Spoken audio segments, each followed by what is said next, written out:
tere! Oleme siin selleks, et osa võtta Ice Bucket Challenge'ist. Miks?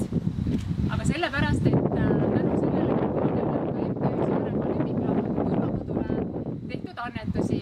Head inimesed on kas siis veeämbriga või ilma kandnud üle raha loomade jaoks, mille üle meil on loomulikult väga hea meel. Aga see kampaania on ellu kutsutud ühel kindlal eesmärgil, et juhtida tähelepanu ja koguda annetusi ühele kindlale sihtgrupile ja see on ALS-i sündroomi põdevatele inimestele. Loomadele annetatud raha me loomulikult ära käest ei anna, seda me kasutame loomade heaks. Meie siin soovime aga tänada seniseid annetajaid ja tuletada meelde selle tegelikku eesmärki. Seepärast teeme me selle kõik ise läbi.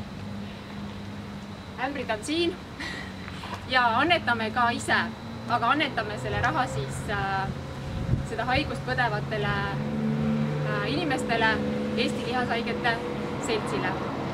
Ning lisaks lisame juurde selle Saaremaa Lemmikloomade Turvakodu vabatahtlikud puutuvad väga tihti kokku sellega, et küsitakse, miks me tegeleme loomadega, miks me ei aita inimesi. Tahame öelda, et üks ei välista teist. Aitame neid, kes abi vajavad.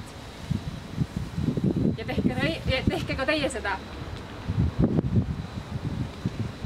Et see kampaania ei jääks meie juurde toppama, siis me ütleme lisaks, kellele me selle väljakutse järgmiseks esitame.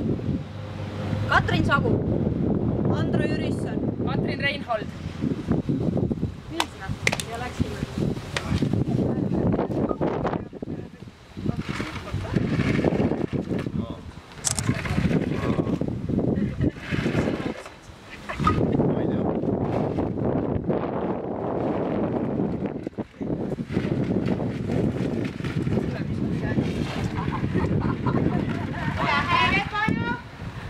Valmis olla! Ja läks!